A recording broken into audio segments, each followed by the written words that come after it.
আরে তোর মতন কালোর সাথে আমার মতন সুন্দরী মেয়ের বিয়ে হয়েছে, এটা তো সৌভাগ্য। হ্যাঁ, এই সৌভাগ্যের জন্যই তো ফেঁসে গেছি। শালা সাদা চামড়া দেখে বিয়ে করে এখন আর কোনো সম্মানই পায়নি। আমার বাপ মাটার কতবার বলেছি এই মেয়ের সাথে আমি বিয়ে করবো না, করবো না। না করো, মেয়েটা ফর্সা সুন্দর। আমার বাপ মা তারা এটা জানে না, মানুষের চেহারা সুন্দর হলে তার মন সুন্দর হয় না। হ্যাঁ, তোমার মন কত সুন্দর, তোমার মনের থেকে আমার ধরে আষাঢ় মারবো কিন্তু, কথাবার্তা হিসেব করে বল। আসার মারবি? কই মেরে দেখা তোর কত সাহস? হ্যাঁ মারবো, কি করবি তুই? আমিও মারবো। তুই এত বড় সাহস, তুই আমার মারবি? কই মার, তুই মার। আরে তুই মার, তুই মার। আরে তুই মার না, তুই একেবারে তুই মার না। তুই মেরে দেখা না, তুই মার না। তুই মার না, তুই মার না। তুই মার না, তুই মার না। লে তুই মার, লে মার মার মার মার মার মার মার মার মার। রক্ত কটে বেটিয়ে তোর সহ্য করা গেল না। লে এবার তুই মেরে ফেলতো। লে এই কি হলো তোর? শালার মাঞ্চ, এই শালা মাঞ্চ সার মেরে ফেলতো আজকে। রক্ত কটে বেটিয়ে আমার উপর কথা।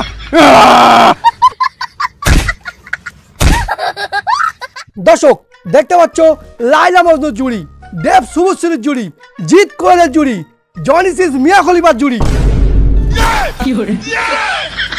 আরে দাদা বৌদি, তোমরা তোমাদের কাজ করো, আমি আমার কাজ করি। দর্শক, এরা একে অপরের হাতে হাত রেখে বিয়ে করে সারা জীবনে একসঙ্গে থাকার প্রতিজ্ঞা করার পরেও কেন এরা নেড়ি কুত্তার মতো মারামারি করছে, চলো সেটা জানা যাক। চলে এসো। এই দাদা, এই দাদা, এই বৌদি, এই থামো থামো থামো, এই দাদা, এই বৌদি, এই দাদা, এই বৌদি, এই ছাড়ো ছাড়ো ছাড়ো, এই তুই সত্য বলবি কেন? শালা কিছু বলিনি বলে। এই এই এই থাম থাম থাম, রক্ত থাম, একদম মেরে একদম দাঁত ভেঙে দেবো। শালা কিচ্ছু বলিনি বলে ঝাঁটারি পুরা মনে করেছে। এই তোমরা এমনভাবে মারামারি না করে ঝামেলা করছো কেন তাই বলো। দুজনের মধ্যে মিল নেই তাই। দুজনের মধ্যে মিল নেই কেন? সব সময় ঝগড়া হয় তাই। আচ্ছা, তোমাদের মধ্যে ঝগড়া কে করে? ঝগড়া এ করে, এ করে, এ করে, এ করে। তুই করিস, তুই তুই তুই তুই তুই তুই তুই তুই তুই তুই তুই তুই হাট! রক্ত খোঁটের বেটারা, ঝামেলা কে করে সেটা বলতে পারিস, তুই তুই করতে পারিনি। ভদ্রভাবে বলো ঝামেলা কে করে। আচ্ছা, ঝগড়া কে করে? এইটি করে, এইটি করে, এইটি করে। এ করে, তুই করিস, তুই করিস, তুই করিস, তুই তুই তুই তুই তুই তুই তুই তুই তুই তুই তুই তুই ওই শালি তুই করিস, তুই। তুই তুই। দাঁড়া, এর গা বাঁশ দিয়ে ঠেঙাতে হবে।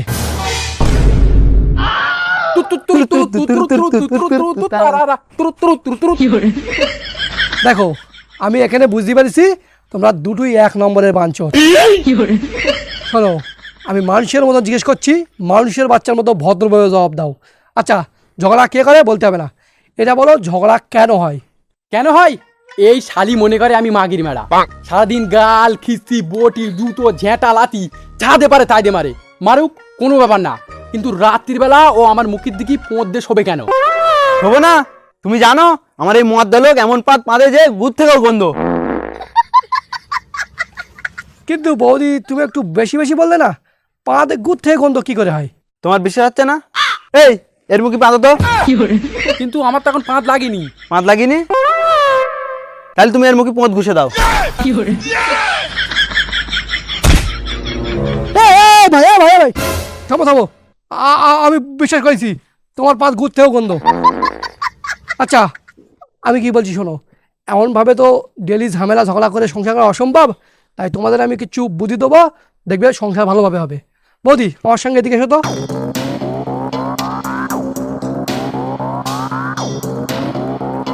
শোনো বৌদি, আমি যেটা বলছি সেটা বোঝার চেষ্টা করো। তুমি কিন্তু খুব সুন্দর দেখতে, তবে এত সুন্দর দেখতে আর তুমি এই কালুয়ার সাথে সংসার করছো কেন? ও কালুয়া, তুমি কি? না না না না, কালুয়া না, কালুয়া না। বলছি তোমার স্বামী তোমাকে ভালোবাসে না, সব সময় ঝগড়া ঝামেলা করে, তবে ওর সাথে সংসারটা করছো কেন? ভেবে দেখো, আজকে তোমার মুখে পেতে দিচ্ছে, কাল তো হেগেও দিতে পারে। সেই জন্যই বলি তুমি ওরে ডিভোর্স দিয়ে দাও। ডিভোর্স? হ্যাঁ, ডিভোর্স দিয়ে দাও আর আমার সাথে বিয়ে করো। তা কি বলছো? ঠিক আছে। তবে চলো, বুঝতে পারছো কি বলছি?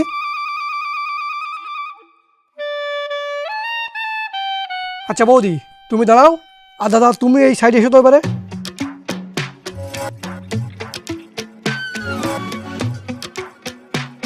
দেখো ভাই, যে স্ত্রী স্বামীর ধরে মারে, সম্মান করে না, সেই স্বামীর পৃথিবীতে বেঁচে থাকার থেকে মরে যাওয়া অনেক ভালো। আরে আমি তোমাকে মরতে বলিনি, আমি তোমাকে বলি শোনো, এমনভাবে ডেলি গাল মন্দ খিস্তি খাতা না শুনে ওরে ডিভোর্স দিয়ে দাও। ডিভোর্স? কি বলছো তুমি? আরে আমি ঠিকই বলছি, ভালোভাবে ভেবে দেখো, তোমার কিন্তু লাভ হবে। ঠিক বলেছো, চলো দেখি কি করা যায়। এসো।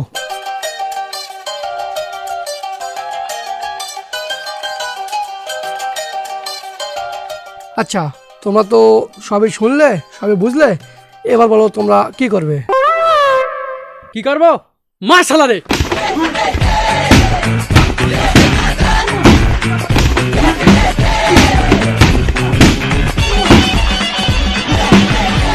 রক্ত ঘটের বেটা, আমার বৌদিরা সুন্দর বলে আমার দাদার আর বৌদির ডিভোর্স দিয়ে আমার বৌদির সাথে বিয়ে করার ধান্দা না?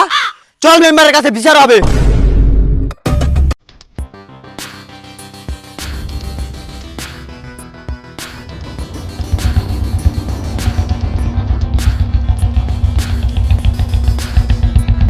মেম্বার সাহেব, দাঁড়াও, কি হয়েছে রে? এমন করে গাড়ির সামনে আইছিস? আমার গিন্নি আমার ছেড়ে চলে গেছে। আরে কাঁদিস নে, চলে গেছে ভালো হয়েছে। তুই হয়তো জানিস নে, তোর গিন্নি 12 ভাতারি ছিল। আরে চলে গেছে মানে কার সাথে পালাইনি, মরে গেছে।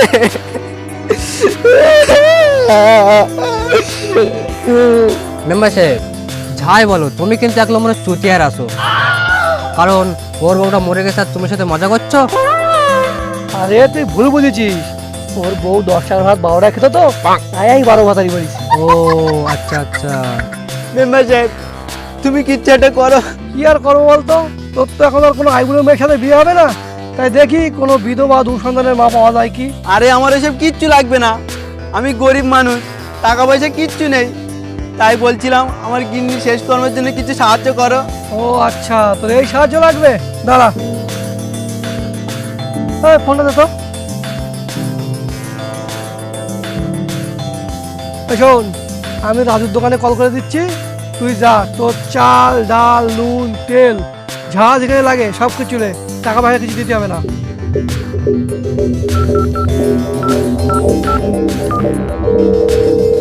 এ রাজা রাজা রাজা করে যাবে সমাজা উঠালো তনি গোরা এটাই খুবে মজা হ্যাঁ মেম্বার সাহেব বলো। এই শোন, আমি কি বলতেছি, এই শামীম তোর দোকানে যাচ্ছে, এর গিনিটা মরে গেছে বুঝলি, তাই এর চাল ডাল নুন তেল যা যেখানে লাগে সব কিছু দিত, আর যেন টাকা পয়সা চাবি নে। ঠিক আছে মেম্বার সাহেব, ওর পাঠিয়ে দাও, আমি দিচ্ছি। ঠিক আছে। আর আমি কি বলছিলাম, ওই পিছনের কিছু টাকা বাকি ছিল, ওটাও পাঠিয়ে দিলে ভালো হতো। কি বাকি টাকা? ঠিক আছে, বাকি টাকাও আমি পাঠিয়ে দিচ্ছি, আর সাথে একটা পুলিশও পাঠাচ্ছি। কেন পুলিশ কেন? তুই তো দোকানে যে বাসি আর ডেট ফেল মাল বিক্রি করিস, তোর কদিন জেলের ভাত খাওয়াই। আরে টাকা লাগবে না, ওরে পাঠিয়ে দাও, আমি মাল দিয়ে দিচ্ছি। হ্যাঁ, আমি বলে দিছি, তুই যা গে, তোর যা যেখানে লাগে সব কিছু নিবি, যা। মেম্বার সাহেব, তোমার এই উপকার আমি কোনোদিনও বলবো না। আরে এসবের দরকার নেই, যা গে সব কিছু লিখে যা।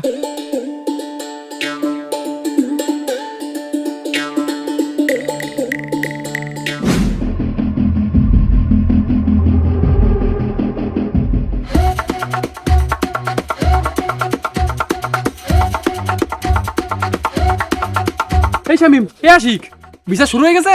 না না, এখনো মেম্বারই আসেনি।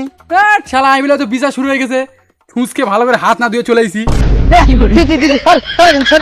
আরে পাগল, হাতে গুলে গেনি, ঠুসকিছি সেই পানি লেগে রয়েছে। তাও তুই কিন্তু সর, কিন্তু এই রক্ত পড়াটা মেম্বার এসেছে।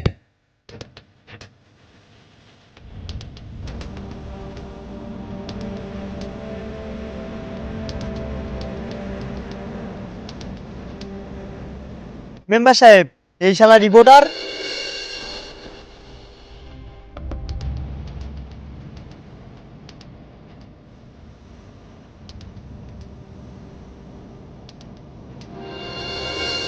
সবই তো শুনলে, বলো এবার এর কি শাস্তি দেবে? এই তোর সাহস কি করে আয়, তুই আমার গ্রামে এসে এর বউদের বিয়ে করবি বলিস? মেম্বার সাহেব, আমি এমনিতে বিয়ে করবো বলিনি, এর বৌদি আর এর দাদা ডিভোর্স দেবে বলেছে, তাই আমি বিয়ে করবো বলেছি। ডিভোর্স দেবে তাই বলে তুই বিয়ে করবি? এই তুই বিয়ে করবি? আমি বিয়ে করবো। মানে যদি ডিভোর্স দেয় তাহলে বিয়ে করবো, না হলে আমার বিয়ে করার কোনো ইচ্ছা নেই। বুঝলি শামিম, ওর বৌদির যা দেখতি না, যে দেখবে সেই বিয়ে করতে যাবে। তাই নাকি? তাহলে আসতে পারল দেখি। দাঁড়া, আমি মেম্বারের পাম দেই, আনার চেষ্টা করি। মেম্বার সাহেব, তুমি যার বিচার করছো সে যদি এখানে না থাকে বিচার করতে ভালো লাগে, তুমি ওরে বলো ওর বৌদির এখানে আসতি। ঠিক বলেছিস। এই তো যে তোর বৌদির এখানে আসতে বল, তারপরে বিচার হবে। দাদা খবর তো যেন তোমার বৌদি এখানে না আসে। আমি শুধু নাই বিয়ে করবো বলেছি, কিন্তু এরা তোমার বৌদির দেখলে। মেম্বার সাহেব, আমার বৌদি এখানে আসবে না। কি তোর বৌদি এখানে আসবে না? তোর বৌদি যদি এখানে না আসে আমরা তোর বৌদিরে দেখবো কি করে? ও মেম্বার সাহেব, ওর বৌদি যদি এখানে না আসে এই বিচার হবে না। তুমি এই বিচার বন্ধ করো, বন্ধ করো এক্ষুনি। এই, আমি এই গ্রামের মেম্বার না তুই এই গ্রামের মেম্বার? তোর কথা বিচার বন্ধ করবো? বেশি কথা বলবি রে, চুপচাপ বিচার দেখতে চাইছি, বিচার দেখ। আরে তোর বৌদি টাকার দরকার নেই, এই বিচার হবে। কি বিচার হবে? দেখা দরকার নেই মানে? ওর বৌদি না দেখলে এই বিচার দেখতে ভালোই লাগবে না। আমাদের বৌদি লাগবে, বৌদি লাগবে। হে, বেশি পথ পেয়ে গেছে বল। চুপচাপ দাঁড়াবি, চুপচাপ দেখবি, বেশি কথা বলবি না। মেম্বার সাহেব, সবই তো হলো, বলো এবারে কি করবে? শোনো সবাই, এই রিপোর্টার হাবুলি বউর সাথে এমন ব্যবহার করেছে যে এর কোনোভাবেই মাফ করা যাবে না। তাই এর শাস্তি স্বরূপ তোমরা এর এমন কিছু কেটে নাও যেন এ কোনোদিন বিয়ে না করতে পারে। ਪਿਓ ਪੁੱਤ ਦੀਆਂ ਹੁੰਦੀਆਂ ਨੇ ਯਾਰੀਆਂ ਆਜਾ ਬਾਪੂ ਪਾਈਏ ਪੰਗੜੇ ਪਿਓ ਪੁੱਤ ਦੀਆਂ ਹੁੰਦੀਆਂ ਨੇ ਯਾਰੀਆਂ ਆਜਾ ਬਾਪੂ ਪਾਈਏ ਪੰਗੜੇ তো গাইস, এই ছিল আমাদের পার্ট 2। আশা করি ভালো লেগেছে। যদি ভালো লেগে থাকে লাইক কমেন্ট শেয়ার করো। যদি পার্ট 1 দেখে না থাকো ডেসক্রিপশনে লিংক আছে, এখনই গিয়ে দেখে এসো। আর বাকি এক এক করে বল, প্রথম এখানে শুরু কর। তাড়াতাড়ি লাইক কমেন্ট আর শেয়ার করে দাও বন্ধুদের কাছে। আর তারপর বল তুই। চ্যানেলে যদি নতুন হয়ে থাকো অবশ্যই চ্যানেলটিকে সাবস্ক্রাইব করে জোরে ঘন্টা দেখে আপলোড দিয়ে যাতে নেক্সট ভিডিও না মিস যায়। আর বন্ধুদের কাছে বেশি বেশি শেয়ার করে দাও। আর আমাদের এখানে আজকে কত নতুন অ্যাক্টর আছে ওনাদের মুখে ফলো করে আমাদের পাশে থাকবেন। তো আমরা খুব কষ্ট করে ভিডিও করছি, আপনারা একটু সাপোর্ট দিন, আপনারা একটু ভালোবাসা দিন, আমরা যেন একটু উপরে উঠতে পারি। বল তোরা বল। সাপোর্ট, লাইক করবেন। গাইস, এরা নতুন, এদের বলতে লজ্জা লাগছে। মেন কথা তোমরা জানো, লাইক কমেন্ট শেয়ার করো। বাকি ভিডিও দেখে দেখো, দেখা হচ্ছে নতুন ভিডিও। ততক্ষণে বাই।